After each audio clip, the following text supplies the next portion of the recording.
राधे राधे। जय श्री श्याम। मित्रों, स्वागत है आपका हमारे चैनल में एक और बहुत ही ज्ञानवर्धक प्रसंग के साथ। तो आज का प्रसंग है धर्म का पालन।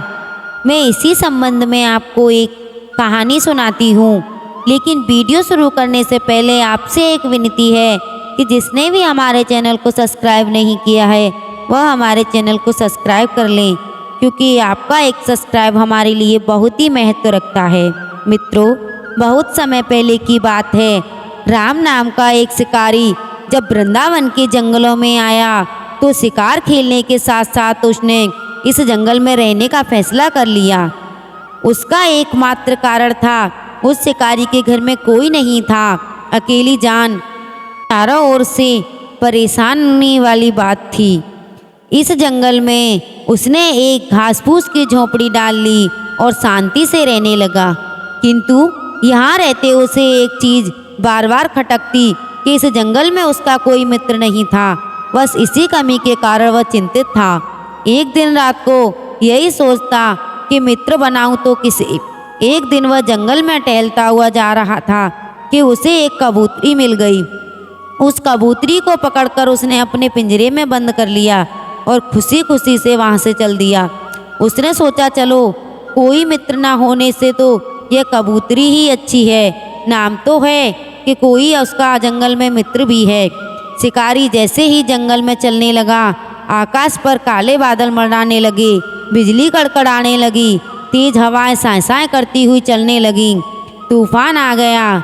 बंधुओं, हाँ, अब तो भयंकर तूफान आ रहा था। तूफान बहुत तेज था। उसने जंगल के सैकड़ों वृक्षों की जड़ों से तोड़कर फेंक दिया। बड़े पुराने वृक्ष अपने जीवन के से हाथ धो बैठे। शिकारी बेचारा किसी तरह अपने आप को बचा पाया। जैसे ही तूफान थमा, शिकारी चलने लगा, मगर उसे बड़े जोर से भूख लगी थी। भूख के मारे उसका बुरा हाल हो रहा था। वह सोचने लगा कि ऐसे में खाएं तो क्या खाएं। कुछ देर तक वह चलता रहा, मगर जब भूख से बेहाल हो गया तो वह एक वृक्ष के नीचे बैठ गया। भूख के कारण उसमें एक चलने की ताकत नहीं रह गई थी। भूख से व्याकुल व्यक्ति सारी दुनिया को भूल जाता है। ठीक यही हाल उस शिकारी का था, जो वृक्ष के नीचे बैठा सोच रहा था कि इस समय भूख को कैसे शांत किया जाए। उसी वृक्ष पर एक कबूतर रहता था। वह बेचारा बहुत ही चिंतित बैठा, और क्योंकि उसकी पत्नी घर वापस नहीं आई थी। अपनी पत्नी के दुख में खोया कबूतर जरा सी आहट होने पर इधर उधर देखता कि शायद उसकी पत्नी आ गई। जब वह पत्नी को ना देखता तो फिर निराश होकर कहता, प्रिय आ जाओ, तुम्हारे बिना तो मुझे यह संसार सूना लग रहा है। मित्रों, हमारा जीवन साथी हमारे लिए बहुत ही महत्व रखता है। उसके बिना हमें संसार में सब कुछ अधूरा अधूरा लगता है। तो वह यही सोचकर अकेला इस घर में मैं कैसे रहूँगा, क्या करूँगा। बड़ों ने ठीक ही कहा है, घर तो पत्नी के साथ ही होता है। बिना पत्नी के घर घर नहीं, उजड़ा बसेरा है। कबूतर रोते रोते यह सब कुछ कह रहा था। पिंजरे में बंद कबूतरी ने अपने पति की आवाज़ पहचान ली। उसी की दर्द भरी आवाज़ सुनकर कबूतरी का कलेजा फटने लगा। उसका दिल घबराने लगा, मगर फिर भी वह अपने मन को पत्थर रखते हुए बोली, प्रिय पति, मैं यह जानती हूँ कि उस औरत को कभी औरत नहीं मानना चाहिए जिसका पति सुखी ना हो, खुश ना हो। अब मैं आपको लाभ की बात पर कहती हूँ तो सुनो। बड़ों ने कहा है, अपनी जान पर खेलकर भी घर आए मेहमान की रक्षा करनी चाहिए। यह शिकारी सर्दी का मारा तूफान का सताया हुआ है और भूखा प्यासा तुम्हारी शरण में आया है। अब इसका सम्मान करो। घर आए मेहमान को जो सम्मान नहीं करता वह पापी होता है। मेहमान भगवान का ही रूप होता है। कबूतरी की आवाज़ सुनकर कबूतर एकदम चौकस हो गया और इधर उधर देखा। जब कबूतरी को पिंजरे में बंद देखा तो बुझे हुए दिल से कहने लगा, प्रिय कबूतरी, यह तुम क्या कह रही हो? जिस पापी ने तुम्हें पिंजरे में बंद कर दिया है उसे भगवान का रूप बता रही हो? कितने दुख की बात है। अपने शत्रु को तुम मुझे सेवा करने के लिए कह रही हो। यह तो अपराधी है, इसी ने तो मेरा घर बर्बाद कर दिया। कबूतरी बोली, मेरे प्यारे देखो, यह सब मेरे पिछले जन्मों का फल है जो आज मैं इतनी दुखी हूँ। मैं अपने पति से जुदा होकर इस कैद खाने में पड़ी हुई हूँ। हो सकता है यह मेरे ही पापों की सजा मिल रही हो, मगर यह समय इन बातों का नहीं। अब तो अपना कर्तव्य निभाने वाली बात है, धर्म का पालन करने वाली बात है। कबूतर ने अपनी पत्नी के मुंह से जब दया धर्म की बातें सुनी तो वह अपनी पत्नी के वियोग के दुख के कुछ क्षणों के लिए भूल गया। उसने शिकारी के पास आकर कहा, भाई शिकारी, तुम मेरे मेहमान हो, मैं अपने घर में तुम्हारा स्वागत करता हूँ। तुम इस घर को अपना ही घर समझो, मेरे योग्य कोई सेवा हो तो बताओ। शिकारी ने आश्चर्य से उस जंगली कबूतरी की ओर देखा और फिर बड़े प्यार से बोला, भैया तुम कितने अच्छे पक्षी हो जो अपने शत्रु से भी प्यार का व्यवहार करते हो। भाई मैं इस समय बहुत भूखा हूँ, भूख के मारे मुझसे चला भी नहीं जा रहा।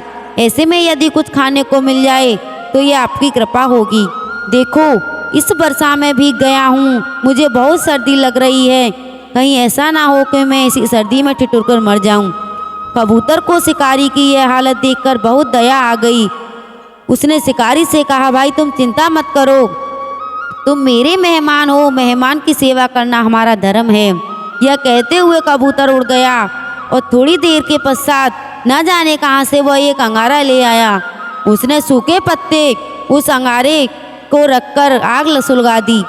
उस पर कुछ और सूखे पत्ते डालकर शिकारी बोला, लो भाई, अब तुम इस आग के ताप पर पहले अपनी ठंड को दूर करो।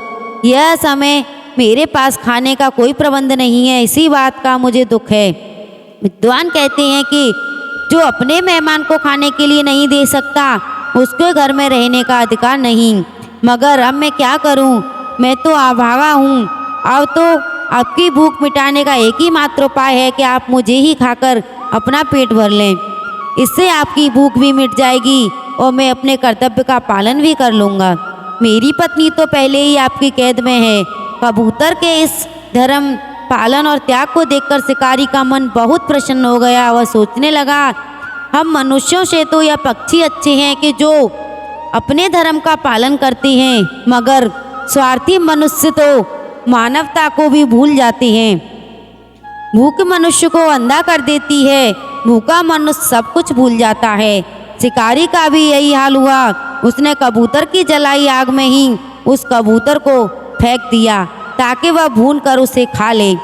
कबूतरी अपने पति को जलते देख तड़प उठी। उसकी आंखों में आंसू टप टप गिरने लगे। वह जोर जोर से रोने लगी। वह तो विधवा हो रही थी, उसका पति, उसका सुहाग अपने धर्म के पालन के लिए मिट रहा था। शिकारी ने जैसे ही उस कबूतरी की ओर देखा तो उसका दिल मोम की तरह पिघल गया। वह अपनी भूख को भूलकर इस विधवा के दुख के बारे में सोचने लगा कि उसी ने इसको विधवा बनाया है, केवल उसी के ही कारण यह बेचारी अपना सब कुछ खो बैठी। इंसानों से तो यह पक्षी अच्छे हैं जो अपने धर्म का पालन करना जानते हैं। इस समय शिकारी ने कबूतरी को पिंजरे से आज़ाद कर दिया, अपना जाल उस आग में फेंक दिया। कबूतरी ने अपने पति को आग में जलते देखा तो खुद भी आग में गिर गई। प्रिय स्वामी, अब मैं अकेली इस संसार में रहकर क्या करूँगी, मैं भी तुम्हारे साथ चलती हूँ। शिकारी ने उन दोनों को मरते देखा तो उसके मन को दुख हुआ। उसने प्रतिज्ञा की, आज के पश्चात मैं कभी किसी जानवर या पक्षी का शिकार नहीं करूँगा, जीवन भर इसकी पूजा करूँगा। वह शिकारी साधु बन गया।